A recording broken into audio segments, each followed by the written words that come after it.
37 ang kumpirmadong nasawi sa insidente sa Resorts World Manila kagabi. May report si Aser Cadapan Jr. live.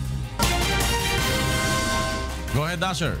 Yes, kasalukuyan pa rin naka-lockdown ang Resorts World Manila sa Pasay City kasunod ng insidente ng pamamaril kaninang madaling araw. Bagaman ayon kay Police Director Oscar Albayalde, natagpo ang patay sa isang kwarto ng hotel sa may 5th floor ang suspect na sinunog ang sarili.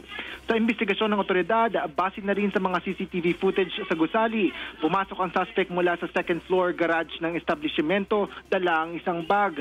Dumiretso umano ito sa casino area kung saan nito inilabas ang dalawang baril at pinaputukan ng mga TV screens. Armado umano ang suspect ng isang long firearm na mas maliit sa baby Armalite at isang short firearm. Anila, nagdulot ang pamamaril ng pagkataranta sa mga tao na agad na tumungo palabas ng gusali at ang iba ay naghanap ng matataguan sa loob nito. Naglabas rin umano ito ng isang boteng may lamang tinatayang 2 litrong gasolina at ibinuho sa 2 table ng slot machines saka pinaapoy.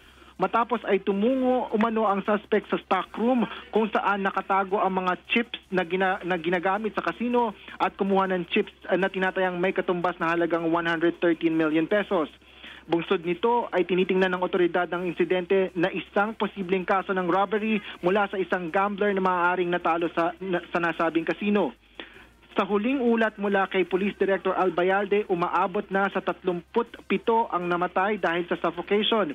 Ang ibang nasugatan dahil sa stampede ay dinala sa ospital at tiniyak naman ng pamunuan ng Resorts World Manila na tutulungan ang mga ito.